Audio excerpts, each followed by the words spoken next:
שלום צופים וצופות יקרים, אני אורית צרור, והיום בראש טוב הגענו לחזרה הגנרלית של שכונה בהופעה 2. בואו נראה מה שחברי הכת לספר לנו. אני נמצא עם טל מוסרי, כוכב שכונה, שמשחק את צ'יטה. היי טל, מה קורה? טוב, מה העניינים? בסדר. אני חייב לשאול אותך, מה אתה יכול לספר לנו על המופע החדש שלכם, שכונה בהופעה 2? שקודם כל יהיה מדהים, וזה בפורים, וצריך למהר לקנות כרטיסים. כי קורה משהו מאוד גדול במופע הזה. מה? חוץ מהשירים והריקודים וכל הכוכבים של שכונה שיהיו על הבמה, ובאמת זה הולך להיות מופע מדהים, אני אומר לך מהחזרות. יקרה שם משהו אדיר, שאני חושב שמישהו סיפר עד היום, אבל פרק הסיום של העונה הזאת של שכונה הולך להיות מוקרן, ומי שרוצה לבוא ולראות את הפרק במופע? הולך להרעיש, כן, במופע עצמו. אם אתם רוצים לראות את הפרק לפני כולם, ואז אף אחד לא יעשה לכם ספוילרים, לא יגלה לכם מה הולך להיות בסיום המטורף שגיור... כדאי ללכת. כן, אז פרק סיום, וגם כמובן שירים וריקודים והרבה כיף. במה שונה ובמה דומה טל לצ'יטה?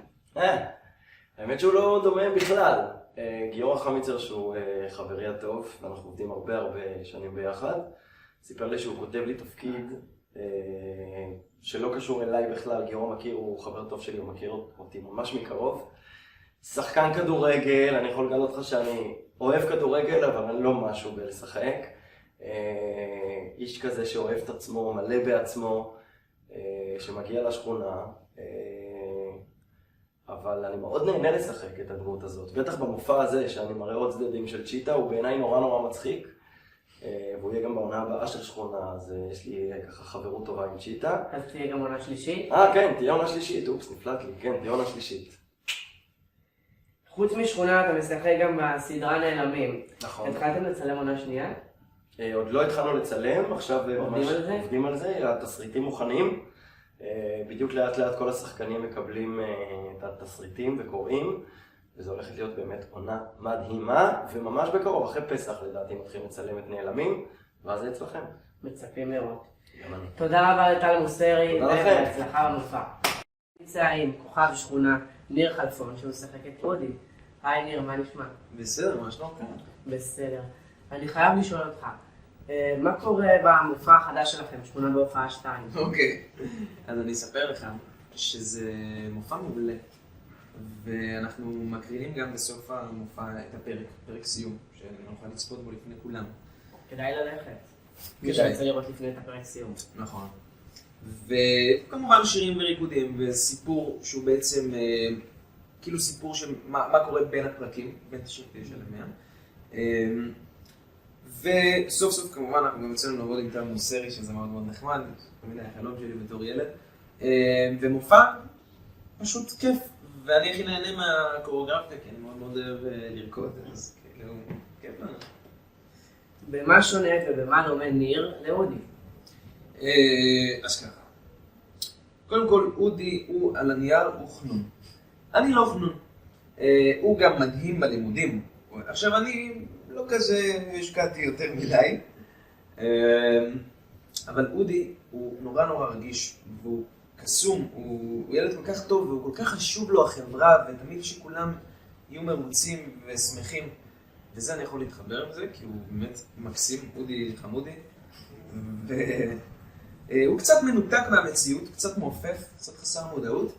אני מעופף, אני לא חסר מודעות, אבל כן, אני חושב שזה אודי. אני חושב שמכל הדמויות אבל הוא הכי פחות קרוב אליי. זאת אומרת, כל השחקנים מאוד דומים לדמות, ואני די שונה. איך היה לך לצלם את העונה השנייה של שכונה, לצד כל הקאסט הזה בצוות ההפקה? אז קודם כל, היה הרבה יותר נעים מהעונה הראשונה, כי כבר הכרנו את כולם. נפגשתם בין העונות? כן. שקרוקה הוא חבר מאוד טוב שלי, אנחנו נפגשים על בסיס קבוע. תום גם חבר מאוד טוב, אבל עכשיו הוא התחיל ללמוד, אז קצת פחות. ביום לוינשטיין, הוא בן משחק. כן, 3 שנים. ופשוט זה הרבה יותר כיף, כי באמת היינו חבורה, והסדרה היא מדברת על חבורה, ולא היה צריך לעשות בכאילו ולנסות לעבוד על מערכת יחסים, ולא, פשוט באמת היינו חברים, והסצנות היו הרבה יותר זרמו. יפה. תודה רבה לניר חלפון, בהצלחה במופע. תודה. נמצא עם כוכב שכונה עידן שחרוקה שמשחקת מצליח. מה קורה עידן? מעולה, מה שלומכם? בסדר. אני חייב לשאול אותך, מה אתה יכול לספר לנו על המופע החדש של השכונה, שכונה בהופעה 2? לספר כל כך על העלילה אני לא יכול, אבל אני יכול להגיד לכם שהולך להיות מצחיק ברמות, הולך להיות קורע מצחוק, ויהיה כיף, פשוט כיף גדול. כדאי ללכת.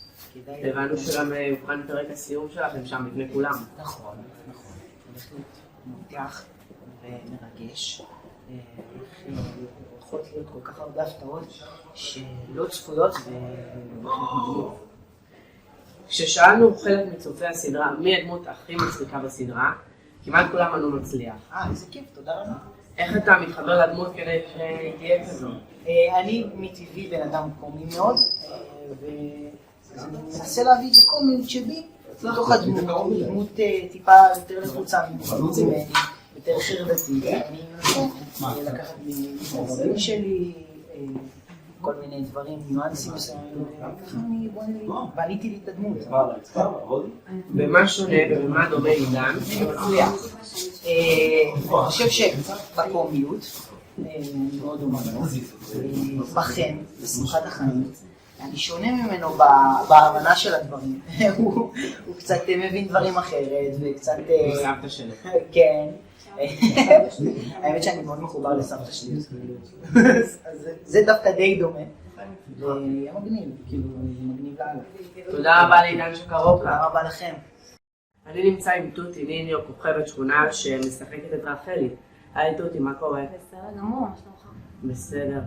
אני חייב לשאול אותך, איך את מתחברת לדמות שלך? הדמות שלך היא אוהבת להסתכן, היא אוהבת לצאת להרפתקאות. איך את מתחברת אליה? איך את מרגישה איתה על הסט?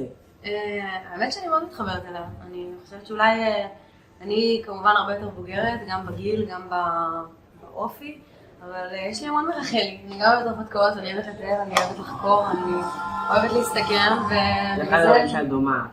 טוב. במה שונה ומה דומה תותי לרחלי? ממש שונה. אני חושבת שאולי אני, אפשר לומר מפאת גילי, טיפה פחות רגישה, כי גדלתי ואני יודעת לשים דברים יותר בפרופורציה. נראה לי שרחלי קצת לקחת דברים יותר מדי לאקסטרים. היא עדיין ילדה ולאט לאט נראה לי תתעדן. ספרי לנו כאן על המופע החדש שלכם, שכונה בהופעה 2. טוב, עלילתית אני לא יודעת כמה אני יכולה לספר, כי תצטרכו לבוא כדי לראות, אבל כדאי לבוא כדי לראות. אני רק אגיד שזה מופע מאוד כיפי, עם שירים מדהימים וסיפור מאוד כזה... הבנתי שיוקרן שם פרק הסיום לפני כולם. כמובן, איך לא דיברתי על זה ישר, כי זה פרק הסיום המותח והמטורף שהולך להיות. יש מחשבות על עונה שלישית אחרי פרק הסיום? כן, כן. יש מחשבות, יש דיבור מאוד מאוד ממשי על עונה שלישית. אני הכי שמחה בעולם, מקווה שזה רק ימשיך. תודה רבה לתותי ניניו. תודה רבה לכם. ליאנה עיון שמשחקת את מיטל. היי ליאנה, מה קורה? בסדר, מה קורה? בסדר. אני חייב לשאול אותך, במה דומה ליאנה למיטל? במה דומה ומה שונה ליאנה למיטל ומיטל לליאנה? שאלת השאלות. אוקיי, קודם כל אני יכולה להתחיל בשונה. מיטל קצת יותר משוגעת בסטייל שלה ובזה שלה ובשיער ובזה. אני מאוד מאוד לא, אני רגועה, אני כזה אפורים, שחורים, לבן, כאלה. אבל מה שאנחנו כן דומות זה שמיטל ואני אנחנו יכולות להיות עקשניות על דברים שאנחנו רוצות, כאילו ממש להשיג את מה שאנחנו רוצות. אני חושבת שמיטל היא אכפתית, היא חברה טובה, היא רגישה, שזה גם אני יכולה להגיד לעצמי. וכל מיני כזה מצחיקה, כאילו אני מקווה שאני מצחיקה. מה את יכולה לספר לנו על המופע החדש שלכם, שכונה בהופעה 2? וואו, אוקיי, אז המופע הזה הוא כיפי ברמות, הוא לייט, הוא פאן, הוא כזה מסיבה גדולה, קורה מלא דברים, יש מלא אקשן, אבל באמת הכל ממש כיף ואני מקווה שתבואו. וגם מקרינים את הפרק האחרון. לפני כולם. לפני כולם. כדאי לבוא. לפני כולם. תודה רבה לליאנה עיון. תודה רבה. בהצלחה במופע. תודה. אבל רגע לפני שמסיימים, נעבור לפינת הבדיחות של נאורי חגי, ג'ירפה בפיג'מה. אליך נאורי. לכם צופים יקרים, כאן נאורי חגי, והגעתם לבדיחת הפינות, פינת הבדיחות שלי, ג'ירפה בפיג'מה. טוב, אז אני ניסיתי להיכנס לכושר בזמן האחרון, ואמרו לי לעשות חימום לפני התרגילים. אז חיממתי בורקס, והאלה מהאינטרנט עוד אומרים לי שאני לא עושה את זה טוב. למה? מה הקטע שלכם? טוב, בוא נעבור רגע נושא. וואו, רציני רגע, איך אני עובר פה נושאים חופשי חודשי ממש. טוב, בואו נעבור לנושא שרצינו. מכירים את הקטע הזה שבסרטים אמריקאים פתאום אומרים מילה בעברית ואתה גאה כאילו אתה מינימום אליעזר בן יהודה? וכמה עובדות לחיים, בכל זאת ראש טוב, אנחנו מחכימים את הילדים. בית המקדש נחרב בגלל צלמי מגנטים שמוציאים 3 עותקים לתמונה עם 4 אנשים. זה כל כך מעצבן. עוד משהו. 10 מתוך 4 אנשים גרועים במתמטיקה. מזל שאני לא אחד כזה. ולא משנה באיזה בית ספר אתם. תמיד תאבדו משהו. קיפרון, מחק, שמחת חיים בעיקר. עוד משהו לסוף. רק תדעו שהכל היה בצחוק ובהומור.